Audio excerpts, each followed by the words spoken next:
దేవుని పరిశుద్ధ నామమునకు ఘనత మహిమ ప్రభావములు కలుగును గాక. హల్లెలూయా. మరి ఒకసారి ఈ అనుదిన బైబిల్ ధ్యానములకు మీ అందరినీ మన రక్షకుడు ప్రభు అయిన యేసు క్రీస్తుల వారి పరిశుద్ధ నామములో ప్రేమతో ఆహ్వానిస్తున్నాను. ప్రియులారా, పెంతెకోస్తు పండగ దినము. పెంతెకోస్తు పండగ అనగా ప్రియులారా, పస్కా పండుగ తర్వాత మరి 3 దినముల తర్వాత ప్రథమ ఫలముల పండుగ. ఆ ప్రథమ ఫలముల పండుగ మొదలుకొని 50వ దినము పెంతెకోస్తు పండుగ. పెంతెకోస్తు అనగా 50వ దినమని అర్థము. ప్రథమ ఫలముల పండుగను జరుపుకున్న తర్వాత 50వ దినమున జరుపుకునేటటువంటి ఈ పండుగే పెంతెకోస్తు పండుగ దినం.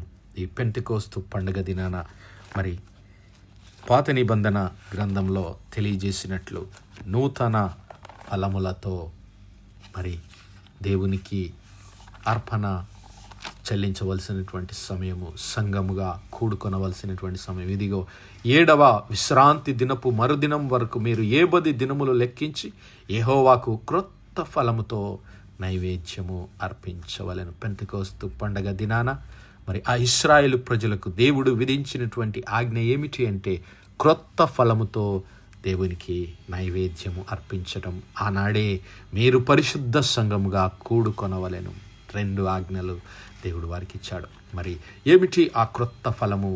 మరి క్రీస్తు ప్రభుల వారు పస్కా గొర్రెపిల్లగా దేవుని సన్నిధానంలో బలి అర్పణగా అర్పించబడి ప్రథమ ఫలముగా 3వ దినమున ఆయన పునరుత్థానుడిగా లేపబడ్డాడు. పునరుత్థానుడైన తర్వాత 50వ దినము పెంతెకోస్తు పండగ దినాన క్రొత్త ఫలము అనగా నూతన ఆత్మను, దేవుని పరిశుద్ధాత్మను సంఘం పైన కుమ్మరించి మనకు అనుగ్రహించి ఆ క్రొత్త ఫలము చేత దేవుని సన్నిధిలో నైవేద్యం అర్పించడానికి, మరి దేవుని ఆరాధించడానికి, ఆత్మతోనూ సత్యముతోనూ దేవుని ఆరాధించడానికి ఇదిగో పరిశుద్ధ సంఘముగా కూడుకొని మరి దేవుని నామాన్ని మహిమపరచడానికి క్రీస్తు ప్రభుల వారి పరిశుద్ధ రక్తము చేత మరి కడగబడినటువంటి సంఘము, దేవుని పరిశుద్ధాత్మ చేత నింపబడినటువంటి సంఘముగా, ఆత్మతో సత్యముతో దేవుని ఆరాధించే సంఘముగా ఉండటానికి మరి తండ్రి అయిన దేవుడు చేసినటువంటి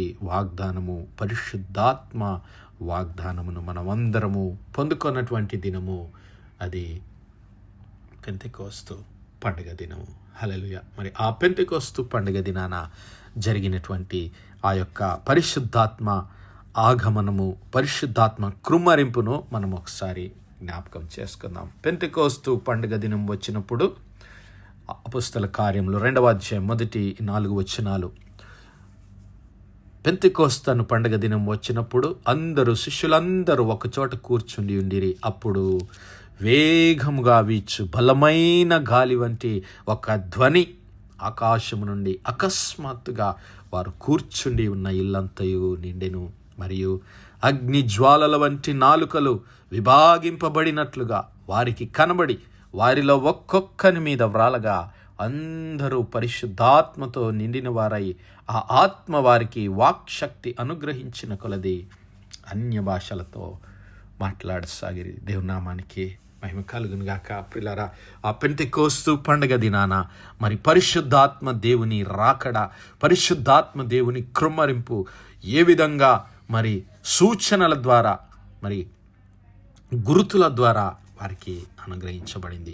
ఇక్కడ ముఖ్యంగా 3 సూచనలు లేదంటే 3 గుర్తులు పరిశుద్ధాత్మ దేవుని సన్నిధిని మనకు తెలియజేస్తున్నాయి. మొట్టమొదటిగా ఇదిగో వేగముగా వీచు బలమైన గాలి వంటి ఒక ధ్వని. హల్లెలూయా. Audible sound. వారు వేగంగా వీస్తున్నటువంటి యొక్క గాలి, తుఫాను యొక్క శబ్దము, ఆ గాలి యొక్క శబ్దము వేగంగా వీస్తే ఎలాగుంటుందో అలాంటి ఒక ధ్వని వినబడుతుంది. 2వది అగ్ని జ్వాలల వంటి నాలుకలు విభాగింపబడినట్లుగా వారికి కనబడుతున్నాయి. Visible fiery tongues, visible tongues of fire. మరి అగ్ని జ్వాలలుగా విభాగింపబడినట్లుగా ఆ అగ్ని జ్వాలలుగా, అగ్ని అగ్ని జ్వాలల వంటి నాలుకలు విభాగింపబడినట్లుగా మరి పరిశుద్ధాత్మ అగ్ని కుమ్మరించబడటం అక్కడ చూస్తున్నాం. అలాగే మూడవది, అందరూ పరిశుద్ధాత్మతో నిండిన వారై ఆ ఆత్మ వారికి వాక్శక్తి అనుగ్రహించిన కొలది అన్య భాషలతో మాట్లాడుతున్నారు. మరి దేవుని ప్రత్యక్షత, దేవుని జ్ఞానం వారికి అనుగ్రహించబడిన కొలది వారు దేవుని స్తోత్రం చేస్తున్నారు, దేవుని కొనియాడుతూ ఉన్నారు. వారేం మాట్లాడుతున్నారంటే 11వ వచనంలో మన భాషలతో దేవుని గొప్ప కార్యములను వివరించుతూ ఉన్నారు. ఏం మాట్లాడుతున్నారు? వారు పరిశుద్ధాత్మ దేవుడు వారికి అనుగ్రహించిన శక్తి కొలది దేవుని కార్యములను, దేవుని అద్భుతములను వారు వివరిస్తున్నారు. ఈ మూడు మరి పరిశుద్ధాత్మని సన్నిధికి, పరిశుద్ధాత్మని శక్తికి, పరిశుద్ధాత్మని జ్ఞానమునకు, పరిశుద్ధాత్మని మరి నడిపింపునకు ఆధారముగా ఉంటూ ఉన్నవి. ఈ మూడు విషయాలను ధ్యానించుకోవడానికి ప్రయత్నం చేద్దాం. మొట్టమొదటిగా ప్రిలారా, వారు చూస్తుండగా బలమైన గాలి వంటి ఒక ధ్వని, వేగముగా వీస్తున్నటువంటి బలమైన గాలి వంటి ఒక ధ్వనిని వారు విన్నారు. అనగా గాలిని వారు చూడలేరు, కానీ గాలి వీస్తున్నటువంటి శబ్దాన్ని, ధ్వనిని వారు వింటున్నారు. మరి క్రీస్తు ప్రభుల వారు పరిశుద్ధాత్మ దేవుని గురించి మాట్లాడుతూ ఆయన ఈ ఉపమానాన్ని చెప్పాడు. యోహాను సువార్త 3వ అధ్యాయంలో నికోదేముతో క్రీస్తు ప్రభుల వారు సంభాషిస్తూ ఉన్నాడు. మరి రాత్రికాల సమయమందు ఒక దినము యూదుల అధికారి అయినటువంటి నికోదేము అనేటువంటి పరిసయ్యుడు యేసయ్య యొద్దకు వచ్చి, అయ్యా, నీవు దేవుని యొద్ద నుండి వచ్చిన బోధకుడవై ఉన్నావని మేము ఎరుగుతూ ఉన్నాము.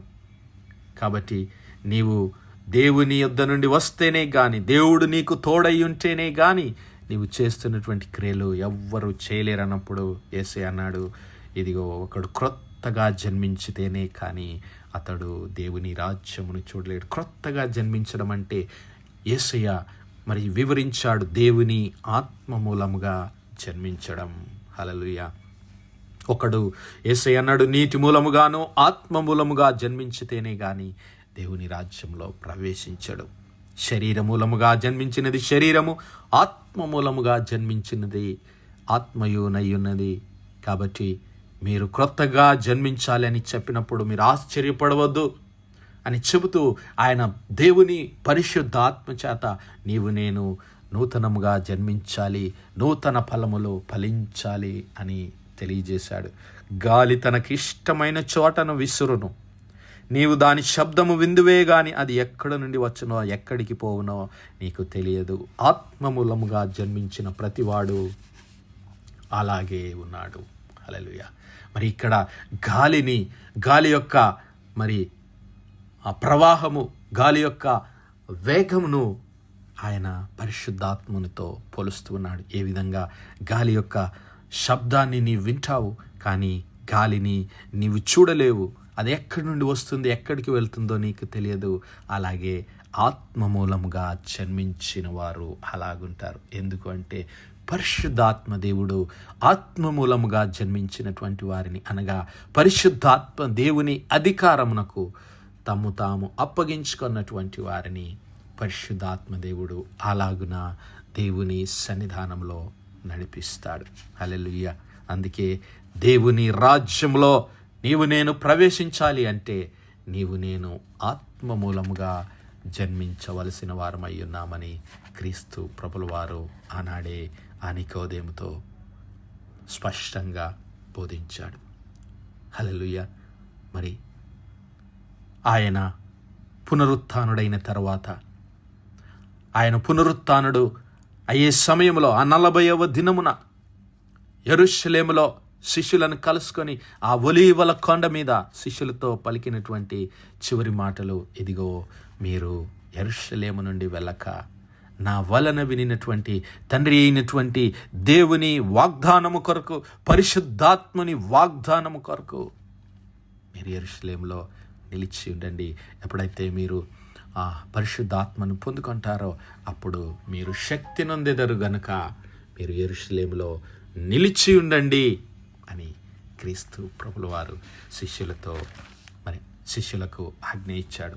మరి ఆయన ఆజ్ఞ ఇచ్చిన మాదిరిగానే శిష్యులు మరి ఆయన ఆరోహణమైపోయిన తర్వాత దరిదాపు 10 దినముల వరకు అక్కడ వారు యెరూషలేము యొక్క మేడగది పైన వారందరూ ఏక మనస్సుతో దేవుని స్తుతిస్తూ ప్రార్థిస్తూ ఉన్నప్పుడు పెంటెకోస్తు పండుగ దినాన వారు ఈ అద్భుతాన్ని చూస్తూ ఉన్నారు. దేవుని చేత వాగ్దానం చేయబడినటువంటి వాగ్దానము యెహెజ్కేలు గ్రంథంలో, మరి యెహెజ్కేలు ప్రవక్త ద్వారా, ఇర్మియా ప్రవక్త ద్వారా, యెషయా ప్రవక్త ద్వారా, యోవేలు ప్రవక్త ద్వారా దేవుడు పలికినటువంటి వాగ్దానములు, ధర్మశాస్త్ర గ్రంథంలో దేవుడు చేసినటువంటి వాగ్దానం, ఇదిగో అంత్య దినముల యందు నేను మనుషులందరి మీద నా ఆత్మను కృమ్మరించేదను అని దేవుడు పలికినటువంటి వాగ్దానం. మీ కుమారులు మీ కుమార్తెలు ప్రవచించెదరు, మీ యవ్వనులకు దర్శనములు కలుగును, మీ వృద్ధులు కలలు కందురు. ఇదిగో మీరందరూ దేవుని ఆత్మను పొందుకుంటారు. ఆ దినములలో నా దాసుల మీదను నా దాసురాండ్ర మీదను నా ఆత్మను కృమ్మరించెదను గనుక వారు ప్రవచించెదరు అని మరి ప్రవక్త అయినటువంటి యోవేలు ద్వారా పలికినటువంటి మాటలు ఆ పెంతెకోస్తు పండుగ దినాన నెరవేరడం జరిగాయి. అలాగే క్రీస్తు ప్రభుల వారు కూడా వాగ్దానము చేసినటువంటి ఆ పరిశుద్ధాత్మ దేవుడు ఆ సంఘం పైన మరి దిగి రావడం, కృమ్మరించబడటం మనం చూస్తున్నాం. మరి నా సహోదరుడా, నా సహోదరి, ఈ దినము నీవు ఆ పెంతెకోస్తు అనుభవంలో జీవిస్తున్నావా? దేవుని పరిశుద్ధాత్మను నీవు పొందుకున్నావా? దేవుని పరిశుద్ధాత్మ శక్తి చేత నీవు నింపబడ్డావా?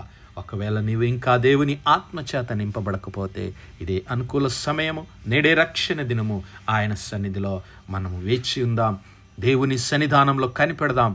క్రీస్తు ప్రభుల వారు మరి వాగ్దానము చేసిన మాదిరిగా మరి అంత్య దినములందు మనుషులందరి మీద నా ఆత్మను కృమ్మరిస్తానన్నాడు. కాబట్టి ఆ మనుషులందరి లిస్టులో మనము కూడా ఉన్నాము. కాబట్టి మనము ఆ పరిశుద్ధాత్మని అనుభవాన్ని, శక్తిని పొందుకోవడానికి దేవుని సన్నిధిలో కనిపెడదాం. ఏక మనస్సుతో, ఏక హృదయంతో దేవుని ఆత్మను పొందుకోవడానికి ఆశతో కనిపెడితే మరి ఆశ కలిగిన ప్రాణాలను తృప్తిపరిచే దేవుడు, దప్పిగొన్న వాని మీద జీవజలములను కృమ్మరించే దేవుడు, మరి దేవుని కొరకు ఆశ కలిగినటువంటి మనకు తన పరిశుద్ధాత్మను దయచేయడానికి, తన్ను అడుగు వారికి నిశ్చయముగా పరిశుద్ధాత్మను దయచేయడానికి దేవుడు సిద్ధంగా ఉన్నాడు. కాబట్టి దేవుని పరిశుద్ధాత్మ కొరకు, పరిశుద్ధాత్మను పొందుకోవడానికి దేవుని సన్నిధిలో కనిపెడదాం. అట్టి ఆత్మ ఫలము, అభిషేకము దేవుడు మనందరి జీవితాల్లో అనుగ్రహించునుగాక. ఆమేన్, ఆమేన్, ఆమేన్. ప్రార్థించుకుందాం. హల్లెలూయా, హల్లెలూయా, హల్లెలూయా, హల్లెలూయా. స్తోత్రము, స్తోత్రము, స్తోత్రము, స్తోత్రము, స్తోత్రములు తండ్రి.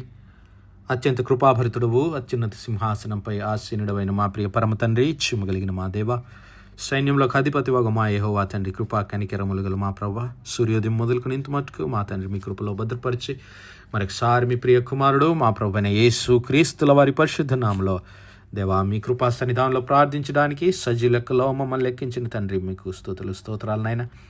దినమెల్లా మీ యొక్క పరిశుద్ధాత్మ సహాయము, ఆదరణ, సహవాసాన్ని మాకు అనుగ్రహించి నడిపిస్తున్న దేవా మీకే లెక్కలేని స్తుతులు, స్తోత్రాలు. అవును తండ్రి, మీ ప్రియ కుమారుడు మా ప్రభువైన యేసు క్రీస్తుల వారు మాకు ఆజ్ఞాపించిన మాదిరిగా ఇదిగో మేము పరిశుద్ధాత్మని వాగ్దానము కొరకు మీ సన్నిధిలో కనిపెట్టే యోగ్యత, భాగ్యము దయచేయమని వేడుకుంటున్నాం. అయ్యా, మీ యొక్క పరిశుద్ధాత్మ అభిషేకాన్ని మేము పొందుకొని పరిశుద్ధాత్మ చేత మేము నింపబడి నూతన ఫలములు మీకు అర్పించడానికి ఆత్మతోను సత్యముతోను మిమ్మల్ని ఆరాధించి మీ యొక్క బలమైన సాక్షులంగా, నమ్మకమైన సాక్షులంగా, సంఘంగా ఈ లోకంలో జీవించే కృప దయచేయమని సమస్త మహిమ, ఘనత, ప్రభావాలు మీ నామానికే చెల్లిస్తూ మా ప్రభును, మీ ప్రియ కుమారుడు, మా రక్షకుడునైన యేసు క్రీస్తుల వారి పరిశుద్ధ నామమున ప్రార్థించి వేడుకుంటున్నాం మా పరలోకపు తండ్రి.